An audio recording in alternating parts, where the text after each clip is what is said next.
Dickie V, I got mini Stephen A. right next to me, my brother. Let me tell you something. I'm closing in on using the BDI myself. I'm a few years away of using the BDI myself. I'm closing in on it, Dickie V. But until then, I'm still going to hold out, and I'm going to let mini Stephen A. sit up there and influence me. I'm with you. I'm with you on Gonzaga. I'm with you on Baylor. I'm with you on Michigan going to the Final Four.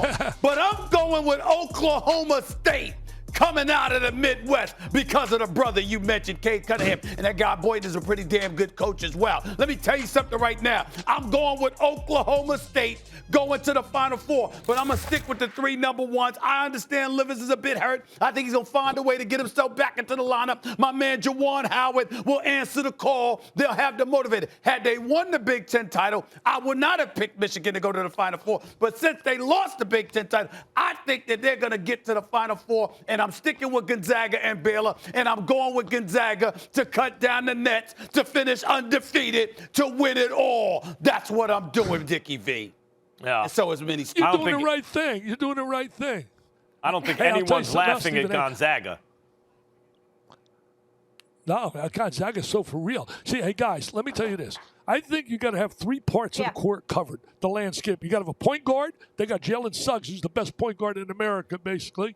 You got to have a wing guy that can make threes. You got that, Corey Kispert, an All-American. And you got to cover the 3-second area, have a post guy. And they got that, and Drew Timme. So when you cover those 3 parts of the court, and then you got role players, you got a chance to win. And this team, and there's something else they got going for them. Think about this. They got a great coach, but they played in a conference where they didn't have to go to war every day like the Big Ten. So those guys are rested. Now, the pre-conference, they put the hurt on Virginia. They put the hurt on Iowa. They put the hurt on Kansas. All those teams are in their section, and I really think that they're going to get through there, and I think they're going to win it all. Let me give you a little sleep. You know, I know you follow the NBA so religiously. I'm going to tell you this, Stephen A. Remember this name. Jason Preston, 6'4" point guard from Ohio University. They lost by 2 to Illinois during the season. They blew out Cleveland State, who everybody's talking about how good they have come on to be in the tournament. And they play Virginia. Now, Virginia, you talk about a tough situation. They can't practice until Friday. They then get on the bus and plane, and they got to go right to Indianapolis. And they play on Saturday, and they play Ohio University. This kid, Preston, 6'4" point guard, will be an NBA player. I'm telling you, watch him. Remember the name, Stephen A. I like that nugget. Preston. We're keeping an eye on him. That's a good gem you're giving us, Dickie V. Max, can you give me your Final Four? Because I want to get Dickie V's thoughts on them. I'll slip it in quickly. Ohio State, I think, is one of certainly the 10 best teams in the tournament. And I don't want to go chalk. I'll take Ohio State. Illinois and Gonzaga, I think everyone has. The Alabama defense is impressive to me. I like Alabama, so it's not chalk, but it's 2 1s and 2 2s. And I like you, Dickie V, like Gonzaga to cut down the nets, as you would say. You know, Max, you mentioned Alabama. I had them yesterday, and I had them on Saturday in the SEC semis and the championship. They beat 2 quality teams, beat Tennessee, and they had a real barn burner yesterday with LSU. And I'll tell you one thing, they do defend well. They do 2 things you got to do in tournament time.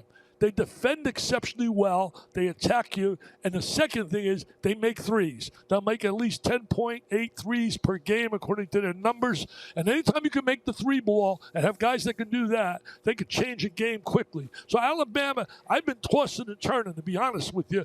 I came very close yesterday. We battled, my buddy and I, we battled about Alabama or Michigan. And I went with Michigan because I've seen Michigan, and if they play their A game, I think they're too strong, especially in the post with Hunter Dickinson, the 7'1" kid. I think that gives them If they had livers, I would go with Michigan. If they had livers, I'd go with Michigan. Yeah, I agree with you.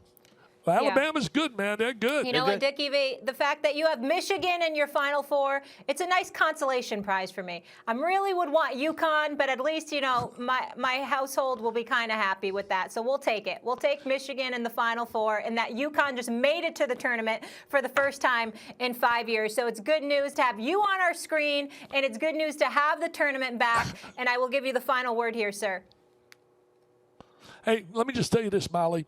you tell your man, Mr. Rose, okay? Somebody asked me, and I said it during one of the telecasts, can this Michigan team, would they beat the Fab Five? I said, no way. Are you kidding me? And M&M are a mismatch. No way can they beat the likes of Jalen and Mr. Weber and Mr. Howard, Jackson and King. Special. That team was as special as it gets. Even Stephen A. would love them. Hey, Stephen A., I did love forgot about this. You and I had a little fun wager when it happened. The two guys were drafted. And I ask you now. You said, Dickie, no comparison. I want Simmons over Mr. Ingram. I'm not all convinced. I have problems with guys that can't make shots. You talk about Ben Simmons over Brandon Ingram? Yeah. I'm taking Simmons over Ingram all day. I'm taking Simmons. All day. I mean, don't get me wrong. Brandon Ingram can play. He's not a scrub. He belongs in this league. But Ben Simmons is a jump shot away from being LeBron James. Yeah. 2.0. Well, when's he getting a jump shot? When is he going to get the jump shot? I understand Well, you now. don't have to be LeBron to be better than Ingram. Hold on. Excuse me, amazing. You're awesome with a capital A, Dickie V. But wait a minute now. That's not the Dickie V I know. Dickie V would say to me, excuse me, what you relying on just a jump shot for? Yeah, you got to shoot a jump shot. But what about all the other things that he does, Stephen A? What about the defense? What about the ball handling? Yeah, what about the basketball IQ? What about running the show, baby? And something else, Say. Dickie V, something else I would assume like about Ben Simmons, since he came in the league, has created more open looks from three for his teammates than anyone else in the NBA. The most. Yeah, I agree with all of that. There's no question the guy's a great player. But I'm just telling you, I like guys that make shots. And Ingram's way better than people think. I think he's averaging like 20 points. He's like averaging like 22 points a game. Simmons is going to play some center right now. Player. Thanks for watching ESPN on YouTube. For live streaming sports and premium content, subscribe to ESPN+.